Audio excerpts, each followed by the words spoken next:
agamba Imaamu assalamu alaikum oyogedde ku kigamba nti omuntu weebaka ne wuzu bamalayika babasosolamu eri waggulu. Kati wemba nfunye wuzu nga ngenda ku beedi ng'agenda ku beedi waba afunye wuzu n'agenda ku kitanda ndowooza n'asambamu omupiira addeyo ate afune wuzu endala kyategeezesa. Nedda wuzu gye bagamba eyo gy'ofuna ng'oyingira obuliri kubanga waliwo abafumbo n'abatali bafumbo oyinza okuba wakalinnya neekuggwako naye obalibwa nti wafunye wuzu ng'ojja okukola ki? Si bafumbo bokka bagwibwako wuzu n'omuntu omulala yenna ayinza okuba alina obuzibu nga yolidde ekijanjalo kye bulungi kirimu kawuukumi so sikuddawo bannanga ate wuzu yange obalibwa nti wagenza okulinnya obuliri ng'olina kiki so si nti aja ati nze njala wuzu yange kusula na wuzu batugambye wuzu kikulu nnyo na oba obalibwa nti wazze okwebaka ng'olina ki ng'olina wuzu oliti naye oba muzannya game kasita muzannya omupiira ekisinga okukubirizibwa ng'omupiira guwedde ekimu ku bisatu olyoke weebake olwoba nga omaze okusamba akapiira at least naabira ddala ne wuzu ogifune nga bwe kijja mu hadithi ya Umar ibn al-Khattab aga nti ayaruqulu ahaduna wa huwa junubu qala na'am idha tawadda'a falyaruqulu. Baabuuza Nabbi sallallahu alaihi wasallam nti omu mufakkizibwa okwebaka ng'ava mu kisaawe okusamba omupiira n'agamba nti bw'aba afunye wuzu yeebake. Kati alina byakweka mu kagambo ako jjukira nti wova okuzamba omupiira wuzu yawe emanyikiddwa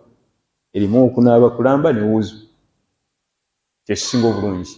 kubanga oba ogenda kuwummula bulungi bali kiyinza n'okuleetera okusamba eddakiika endala 9 ate ekitali ku oyo azannya egeemu eddakiika 9 n'ateyiwako tuzzi bwe kigaana ekyokunaaba janaba yonna n'ofunawo ne wuzu ate sifunako wuzu yokka eyeeswala n'otandikirawo okunaaba. Bwe kigaana ekyokusatu at least naabako engatto edda z'osambisa omupiira at least akati museka ki ate nze munanyi kinnewuunyisa abasinga okuseka teba bafumbo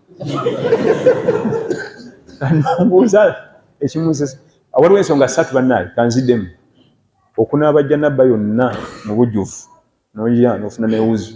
ekyo ekisingayo bulungi noleka weebaka weebaka bulungi nnyo